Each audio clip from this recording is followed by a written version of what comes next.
Enquanto o Eduardo Bolsonaro tá correndo lá, a gente tá falando de coisa séria aqui, né? Vamos parar de fazer vídeo e vamos começar a postar emoji no Twitter, eu acho que é mais... Fala galera, aqui é Iago Montalvão, presidente da União Nacional dos Estudantes, e hoje nós temos mais um vídeo para vocês. Vamos falar sobre a liberação dos recursos da educação nesse ano e do orçamento também para a educação para o ano que vem, 2020. A primeira coisa que nós precisamos falar sobre a liberação das verbas da educação nesse ano é que isso foi também uma grande vitória da pressão da sociedade, principalmente através das lutas do movimento estudantil e dos estudantes que colocaram milhões de pessoas nas ruas em maio, depois em junho, em agosto, setembro, até outubro, que foram às ruas falar com a população, mobilizaram suas universidades e institutos federais e geraram uma possibilidade de que o governo recuasse e devolvesse esse dinheiro. E que, muito diferente do que diz o ministro, fazendo chacota com a cara do povo brasileiro, os recursos devolvidos à educação foram sim fruto da nossa luta. E para falar sobre os desafios importantes que a gente ainda tem pela frente, eu queria falar com vocês sobre dois temas. Primeiro, como esse desbloqueio das verbas desse ano ainda traz grandes prejuízos para as nossas universidades e institutos federais. E em segundo, como a luta pelo orçamento da educação do ano que vem ainda é muito importante. Com o anúncio do MEC de que todo o orçamento das universidades seria desbloqueado, nossas instituições podem agora receber todo o recurso que foi planejado para o ano de 2019. Mas, infelizmente, isso não significa que as universidades vão conseguir usar todos esses recursos. E se liga com bastante atenção no que eu vou dizer agora. Porque os recursos que as universidades receberam nesse mês têm um prazo para serem executadas. Infelizmente, as universidades não vão conseguir executar todos esses recursos no prazo determinado pelo próprio orçamento público, que é o que está na lei.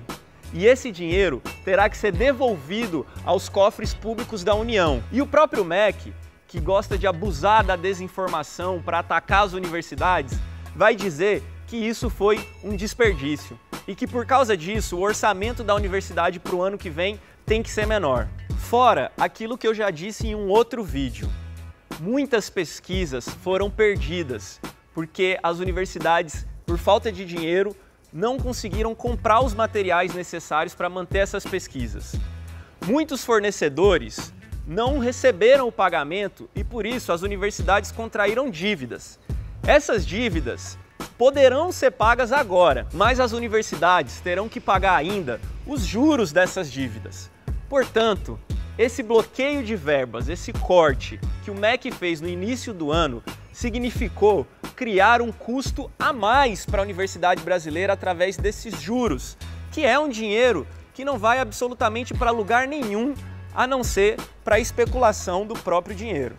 E aí vem a segunda questão, o orçamento da educação para o ano que vem. O governo federal, todo ano, envia ao Congresso Nacional uma proposta de lei orçamentária, que vai definir o orçamento de todas as áreas da União para o próximo ano. O projeto de lei orçamentária para o ano de 2020 já foi enviado ao Congresso pelo governo federal e as notícias não são nem um pouco boas. No MEC, por exemplo, a redução do orçamento comparado a esse ano de 2019 para o ano de 2020 é de 122 bilhões de reais para 101 bilhões de reais, o que significa uma diminuição de 18% do orçamento da educação. Na CAPES, por exemplo, que é responsável pelas bolsas e pelos programas de pós-graduação, a previsão para o ano que vem é de 2,2 bilhões de reais. Em relação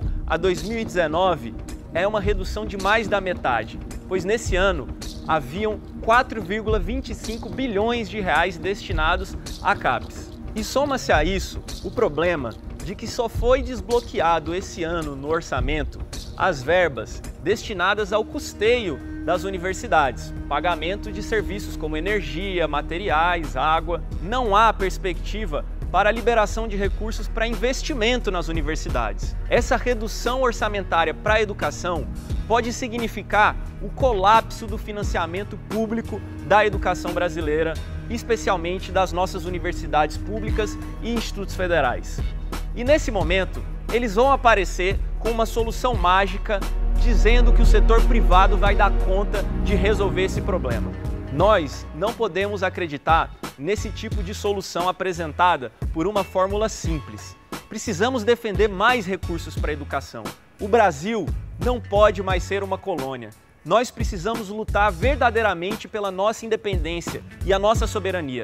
E isso só se faz com uma universidade forte, que produza ciência para que o nosso país possa de fato se tornar independente. A educação, a ciência e a tecnologia é um instrumento de recuperação econômica para um país.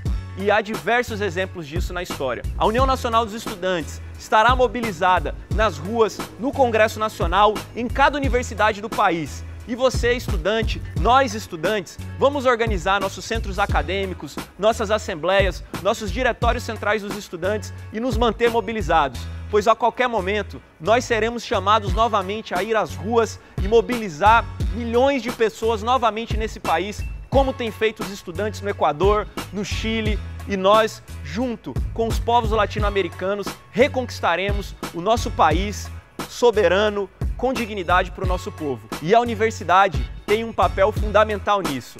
Vamos para a luta!